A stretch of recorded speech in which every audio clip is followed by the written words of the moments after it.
I found this. I was looking into construction records from the 1890s, trying to understand how certain buildings were erected so quickly with the technology supposedly available at the time. Standard historical curiosity, the kind of question you expect to answer in an afternoon and then move on. But I kept running into the same event. Chicago, 1893, the world's Columbian Exposition. And the numbers didn't make sense. 200 buildings, 686 acres. Completed in under 2 years, then demolished within months of closing. Read those figures 3 times before I accepted them.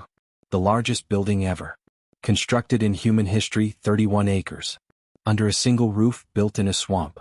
With horse-drawn equipment and hand tools, then torn down before anyone could study it properly. And 27 million people witnessed it, nearly half the population of the United States at the time. They wrote letters home describing it as heaven, as a dream, as something beyond imagination. Then it was erased, so completely that we're still debating whether the official story makes any sense at all. Let me walk you through what they claim happened. In January 1891, construction began on 600 acres of undeveloped marshland called Jackson Park. The site was waterlogged, unstable, completely unsuitable for the kind of structures they planned to build. Over the next 2 years, more than 40,000 workers transformed this swamp into what visitors called the White City.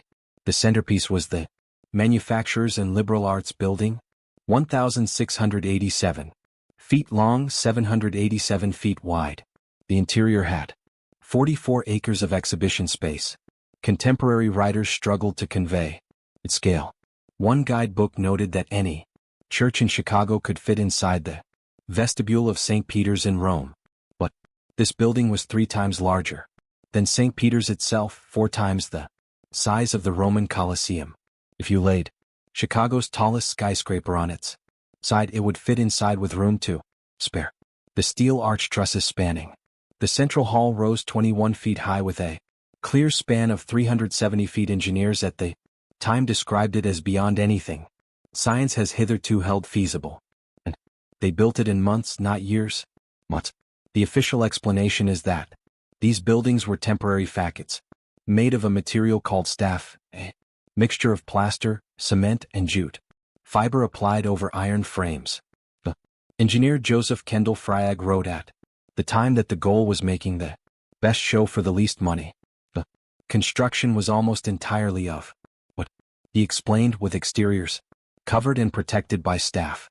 This material could be cast, molded, sawed, and nailed almost like wood. Was designed to simulate marble without the cost or permanence. The White City was, according to the official narrative, an elaborate stage set, positively theatrical, as one observer put it. Great sketch executed in plaster and jute. Nothing more than decorated sheds, dressed up to look like Roman temples. That's the story.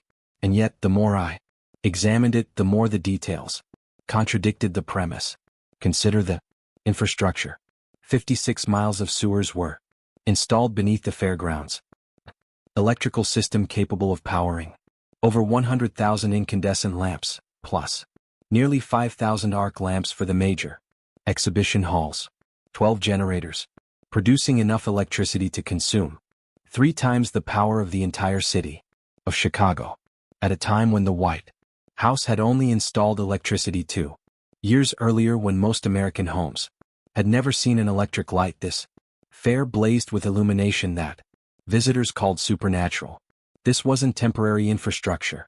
This was permanent installation on a scale that most cities couldn't match. For decades afterward, the manufacturers' building alone required a lighting system using hundreds of arc lamps hung from massive coronas 140 feet above the floor. The central corona was 75 feet in diameter. Who builds permanent electrical infrastructure for a temporary exhibition? Who installs 56 miles of sewers for buildings designed to last 6 months? The disconnect between temporary construction and permanent infrastructure raises questions that the official narrative doesn't answer. And then there's Tesla.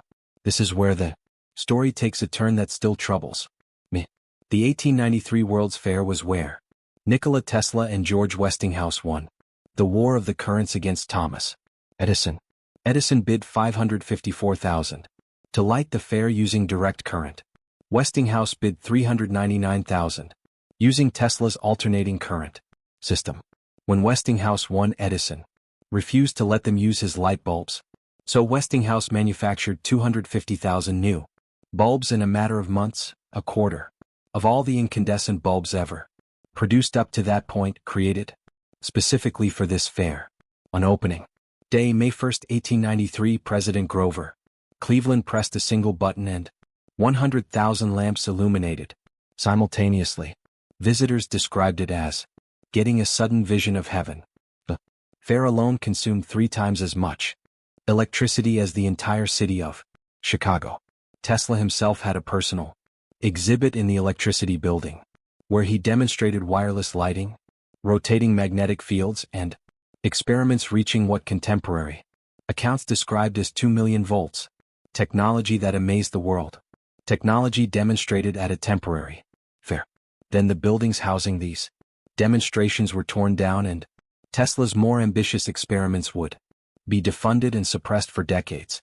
Afterward, the timing feels less like coincidence and more like pattern. The construction timeline is where the official story strains hardest against logic.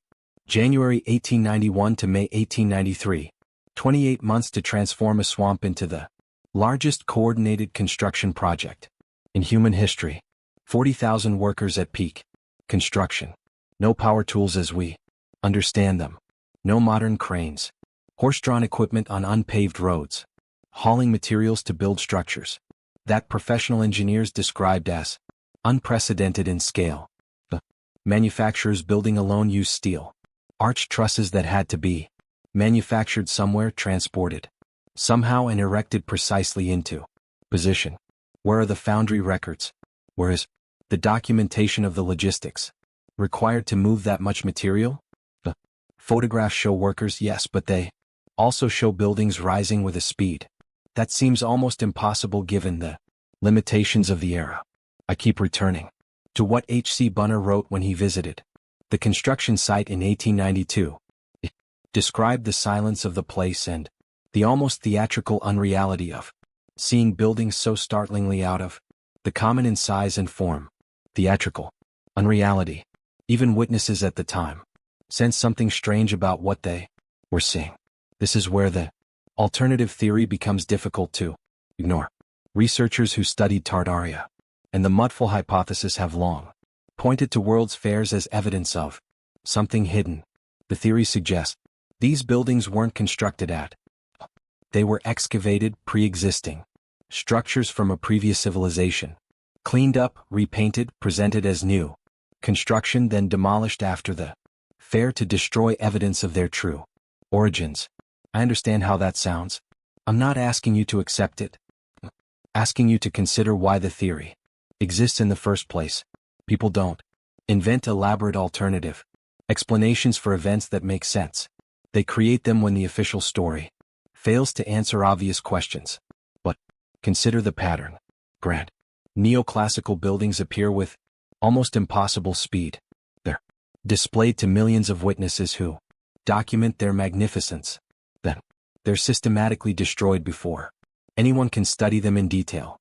The same pattern repeats at World's Fairs across the late 1800s and early 1900s. Always temporary, always demolished, always explained away as plaster facades over iron frames. And yet, the one building that survives tells a different story. The Palace of Fine Arts still stands today. It's now the Museum of Science and Industry in Chicago, covering 14 acres, housing more than 35,000 artifacts, as solid and permanent as any building in the city. The official explanation is that it was built differently because art lenders required fireproof storage. Foreign nations refused to display their masterpieces in a building that might burn. So they use brick and steel with merely a coating of staff over the exterior. But wait, if they could build one permanent structure using brick and steel, why not others? The materials were available. The techniques were known. The cost difference couldn't have been prohibitive if they were willing to do it for one building. They chose to build temporary. Or maybe they chose to demolish what wasn't temporary at all. The Palace of Fine Arts proves they knew how to build structures that would last. It's been standing for over 130 years. The question isn't whether they could build permanent buildings. They obviously could. The question is why. They destroyed everything else. The destruction happened with suspicious speed. The fair closed on October 30th, 1893, ending abruptly after the mayor of Chicago was shot 2 days before the scheduled closing ceremonies. By January 8, 1894, a massive fire swept through the Court of Honor, destroying the Paris style, the casino, the music hall, and damaging the manufacturer's building. Contemporary reports blamed vagrants for setting the fires. 3 separate attempts to burn the agricultural building were documented in the days before the main blaze. Guards reported seeing figures entering the building late at night, lighting matches, then disappearing through trapdoors in the floor. The fire started in the casino, spread north along the Paris with surprising speed, then jumped to the manufacturer's building. 20,000 spectators gathered to watch. The crowd that had cheered the fair's opening now wept as flames consumed the White City. One newspaper called it the greatest pyrotechnic display of the fair. Within 9 months of closing, almost nothing remained. The steel was sold for scrap. The plaster facades crumbled. The greatest architectural achievement of the 19th century was reduced to rubble and ash. Plans had existed to refinish the exteriors in marble to make them permanent. Those plans were abandoned after the fires, but demolition contracts had been signed before the fires occurred. The buildings were always meant to disappear. The fires just accelerated what was already planned. There's another element to this story that dominates modern discussions of the 1893 fair, and I find the emphasis revealing. 3 miles west of the fairgrounds, a man named H. Holmes operated a building that would later be called a castle of horrors. He lured visitors to Chicago, many of them young women seeking employment at the fair. They checked into his building and were never seen again. Holmes would later confess to 27 deaths, though modern historians believe the actual number was closer to 9. The sensational stories about his building, the secret passages, the hidden rooms, the basement operations, these dominated newspapers then and dominate narratives about the fair now. Eric Lesson's book, The Devil in the White City, dedicates half its pages to Holmes. Every documentary about the 1893 fair eventually becomes about Holmes, and I find myself asking why. Why does one man's crimes overshadow the systematic destruction of an architectural miracle? Why do we remember the horror story better than we remember what was actually built and destroyed? I'm not minimizing what Holmes did. I'm asking whether the sensational narrative became a convenient distraction from questions no one wanted asked about the fair itself. The timing of the 1893 fair sits precisely within the window we've been examining throughout this series. Tartaria disappears from maps in the mid-1800s. The giants vanish from photographs around the same time. Cities show evidence of burial and excavation. And then these magnificent structures appear, displayed briefly to millions of witnesses, then destroyed before the next generation can study them. Chicago itself had burned almost completely in October 1871. The Great Fire destroyed 17,500 structures and left 90,000 people homeless. 22 years later, the same city hosted the most ambitious construction project in human history. We're told this demonstrates American resilience and industrial capability. But the pattern of destruction followed by magnificent construction followed by systematic demolition, that pattern repeats too often to dismiss as coincidence. Once you see it, you can't unsee it. The buildings that house Tesla's electrical demonstrations demolished, the infrastructure that powered a city of light dismantled, the largest structure ever built under a single roof burned and scrapped within months. The photographs remain showing magnificent that seems almost impossible, given the stated construction methods and timeline, and 27 million witnesses saw it with their own eyes. They touched the columns, They walked the halls. They wrote letters home describing wonder and then everything was erased and we're left with a story about plaster, facades and temporary exhibitions that somehow required permanent electrical infrastructure and 56 miles of sewers. Don't have definitive answers. I'm not certain the alternative theories are correct, but I am certain the official narrative leaves too many questions unanswered. How do you build the largest building in human history in under 2 years without modern equipment? What? Demonstrate technology as advanced as Tesla's wireless electricity at a temporary fair, then demolish the evidence? Why does the single surviving building prove they could have built permanent structures but chose not to? Why did fires conveniently destroy everything within months of closing? What? Do we remember the dark stories more than we remember what was actually achieved and lost? The pattern repeats with unsettling precision. Grand structures appear. Millions witness them. Then they're destroyed before anyone can ask the wrong questions. The witnesses die. The photographs fade.